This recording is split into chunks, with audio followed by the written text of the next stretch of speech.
Hi there, welcome to TDCat Tech. Today I'm looking at this. This is the GVM, the Great Video Maker 800D RGB LED lighting kit. This kit retails at about £200, but it contains two of these LED panels, and it contains two light stands, and it contains two mains adapters to go with these lights, and the mains cables as well. So it's sort of a complete beginner's lighting kit, and I've been using these lights for the last couple of weeks and found them to be pretty good, but I'll come on to that in a second. So first of all, I'll just show you around the product. The main sort of housing itself, which is metal. The actual control area here is plastic, and the area where the batteries mount and everything, that's all plastic. And then we have our two main controls here for brightness primarily, and for adjusting either the color temperature or color, so the hue of the light. And then we've just got a couple of other buttons here that allow you to switch between certain modes when in sort of special modes, and I'll go through those in a second. Around the front of the light, we've got our barn doors fitted. These are plastic, but they're okay. You know, they fold up really nicely when you don't need the light. It looks really neat. Packages in this case, which you also get with it, and I'll just show you the case because the case is quite substantial. It's a good old box, which is all sturdy, nicely made. I mean, really, I'm not a fan of cases. I think sometimes companies overdo it with cases, but in this instance, I was going to say case. In this instance, I think it's a really nice addition to have, because when you want to put this stuff away, and if you're in a room where you've got the stuff out permanently, this is kind of a waste of time.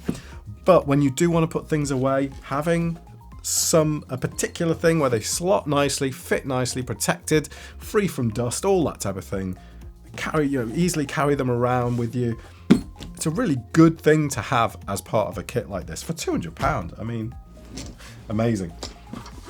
So yeah, we've got our plastic barn doors on the front, and then this is the frame that attaches to the light stand itself. This is solid metal, and you have two options as far as mounting the light is concerned. You can either put your spigot kind of directly up here, as you wouldn't quite commonly on a light, but you can also, because these lights are they're quite lightweight, you can also attach it this way as well, which means you can get the light to kind of shine downwards onto something without needing to use a boom arm, or it just gives you a lot more flexibility, because otherwise you'd be stuck here. Because if you had your barn doors open, I'm trying not to drop it here, if you had your barn doors open, they're going to hit the bottom there, aren't they? So being able to mount it like that on the stand means you can easily get that sort of downward shot that you might be looking for.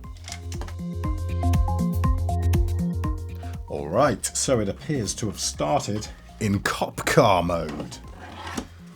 Yeah, you've got all these kind of slightly gimmicky things, but you know what? These can actually be really useful. If they're used subtly and if they're used cleverly, these sort of things can work really, really well. So when you're in this mode, the only control that makes a difference here is brightness. So I can push the brightness up on this. This is getting pretty bright now, isn't it? Look at that. It's really quite... You've got 1% increments on brightness on the back here. And there we go. So there's our cop car flashing away. Let me just take it down because that's really annoying me now. Probably you too. And I'll just go through the different modes that you get on this light. So you get lightning. Is it going to do anything? I know lightning's not that frequent, but let me just go back to it. There we go. So that's a lightning mode, just a little occasional strobe. Then we have paparazzi mode, so just flash photographers. That's quite convincing. And then we have disco mode, yeah. And party mode. Not really sure what the difference. There's not too much difference, I suppose, between. It's just a slightly smoother transition between the colours on party and disco. And then bad bulb. So if you just got like a fluorescent tube in the ceiling or whatever, it might kind of, if I hold this up like this, it just feels like I've got something dodgy going on. And then a TV. And the idea with TV is that it just provides if you put this to the side, it just provides a level of light that just adjusts very slightly all the time. So you know when you've got the TV like shining on a wall or something, the level of light's just adjusting very slightly. And that's all that does. It's fairly subtle, but yeah, I think it does a pretty good job. And then candle. And candle, this is a load of rubbish. This is one of my bad points actually, and I'm gonna have to go into this now because otherwise it's gonna wind me up. This is not. What kind of colour is this? This is green. I've never seen a candle shine green. Sometimes the colours on this thing just doesn't. When it creates the right colour that you want, it's great. But other than that, it can be a little bit funny with the colours that it creates. So that, to me, does not look like a candle.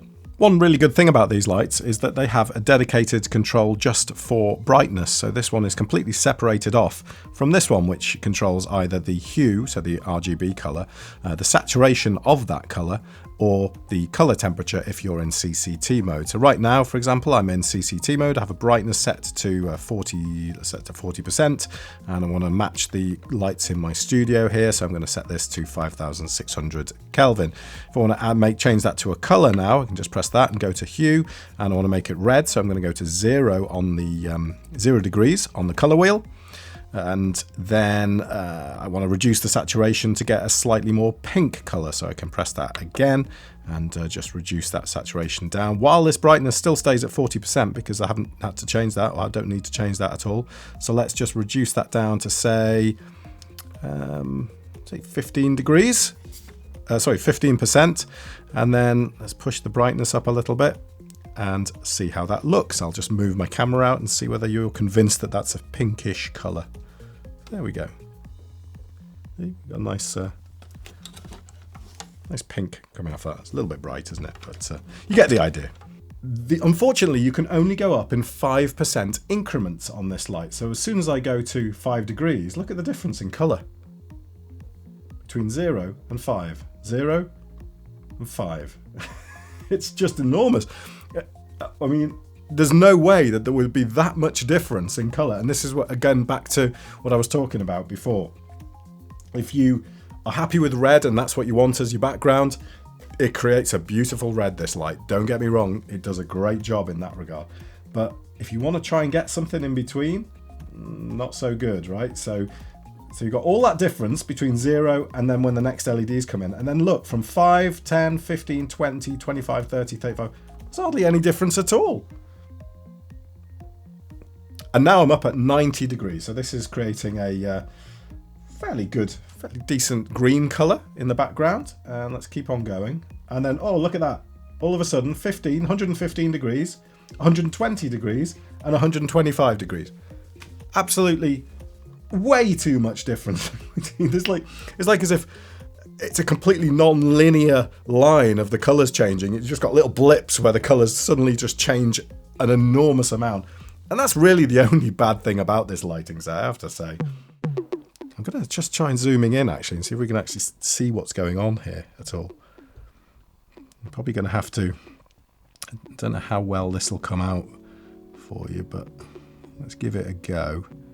So I'm going to just close the shutter up a little bit more if I can.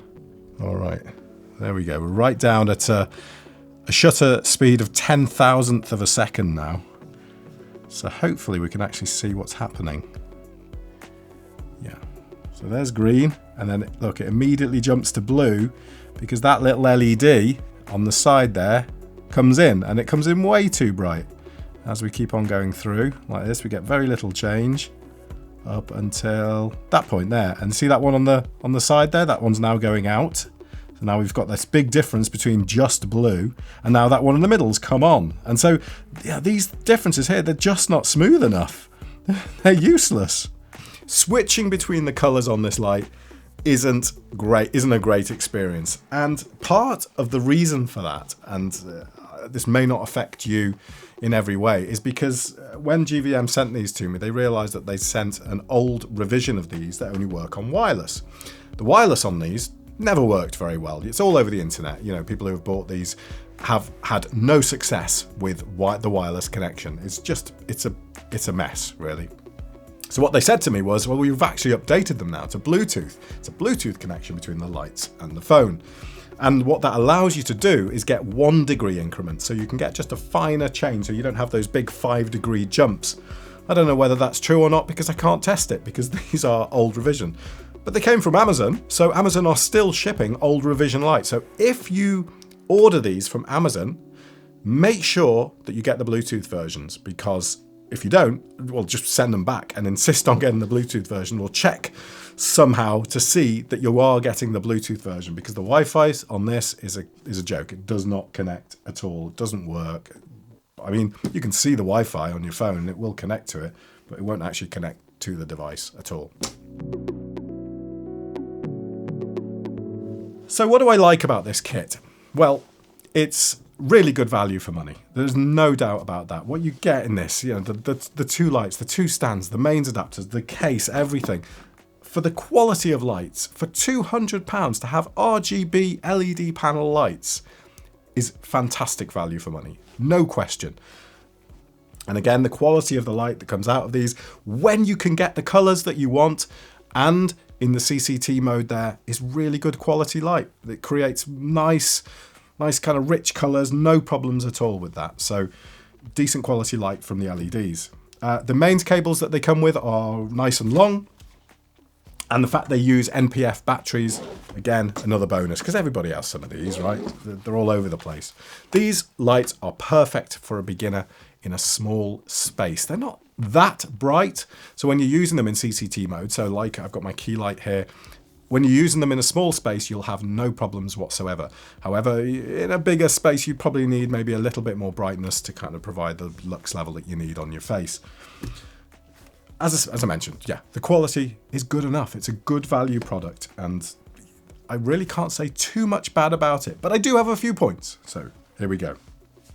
The stands themselves are not that good. They are good enough to hold the lights, but as light stands go, they really are the basic of the basic. Yeah, going through the demonstration there, you have these 5% increments in the colour.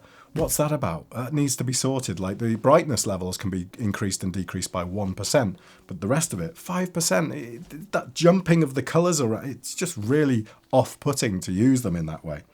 The batteries, unfortunately, you have to have both batteries attached for these to work. So you can't hot swap these and think, right, okay, I've got another one. This one, you know, need to put another battery on, so I'm going to take one off and put a fresh one on or something like that. You can't do it because the light will turn off. It has to have both batteries on it to work.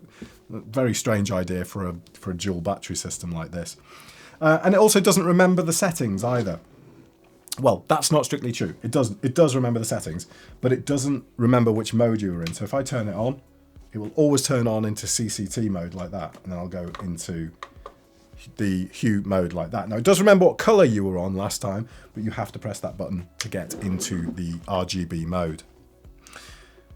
Apart from that, you know what? I would absolutely recommend this light. If you are starting out and you haven't got a budget to be spending thousands on lights, these are an excellent starting point. Definitely recommend them. Just make sure you get that Bluetooth variant. So this is the GVM 800D RGB light. I mentioned they were provided to me free of charge, but this is my honest review. And if you've got any questions, please do put them down in the comments and I'll respond. If I know the answer to them, I'll respond to them within 24 hours. If you'd like to support the channel, I will put links as well, affiliate links to Amazon in the description, but that's up to you. If you want to click on those and support the channel, that'd be great, but if not, that's okay too. Thanks for watching. I'll see you again soon.